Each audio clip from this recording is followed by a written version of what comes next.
Time for number 92 on our top 100 movies of all time. Things are flying by. In 2005, Robert Rodriguez got together with comic book auteur Frank Miller to craft Sin City as a theatrical presentation. Now, it was a series of vignettes starring a whole bunch of different actors, but what was remarkable here is that this was a real collaboration between Miller and Rodriguez to expertly paint the panels of the comic book into full motion imagery on screen. There was a stark black and white quality all the way through. Everything was shot against green screen with splashes of red and splashes of yellow. So it was an artistic achievement. Now, it could be argued that this was a movie that was a little indulgent, and it was also a little bit more of a case of style over substance, which I think is probably what you have to say about the film. No, I wasn't going to say that. Yeah, I bet you are. There is absolutely something to be said for the accomplishment and the meaty enjoyment of this film as well. It's long, and not everything works perfectly all the way through it, but certainly Marv is a major highlight in this thing, played by Mickey Rourke. Yeah, you know, and that's an early precursor to his role later on in Darren Aronofsky's The Wrestler, because he is absolutely transformed in this role as Marv. He's the center of this whole thing for me. There's something about him, there's a goodness about him that really makes it feel like he's the soul of the whole experience. A couple of other amazing things about this movie. Bruce Willis still has some hair. I don't know where it came from. I don't know if it was a special effect or if they added it in post, but he has hair.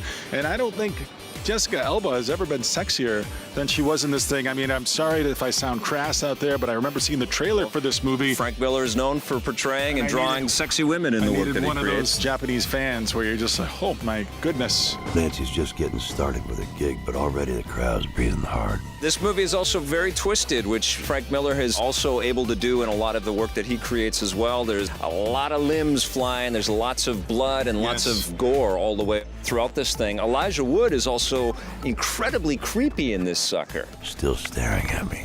You know? Yeah, I just can't believe the incredible range of the cast, because we've got Rutger Hauer in here, we've got Clive Owen is in there. Josh Hartnett, Brittany Murphy. That's what I keep thinking. What happened to Josh Hartnett?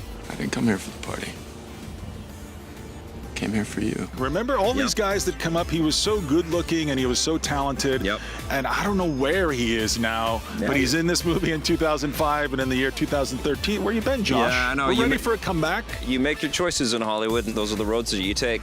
And you know, not everything about this film is perfect, but still, this stands as a testament to crafting films like this. And obviously, 300 was an effort to kind of recapture a lot of that Miller kind of vibe. And Miller also went off to do his own kind of take on this thing with The Spirit, which was almost unwatchable. I like this as a comic book aficionado, as a fan of Miller's work. I think that it's incredibly noble that Rodriguez shared the directing credit with Frank Miller. And in fact, I think he left the Directors Guild of America, if I'm not mistaken, to allow Miller to have the credit on this movie. What have you done? Exactly what I had to.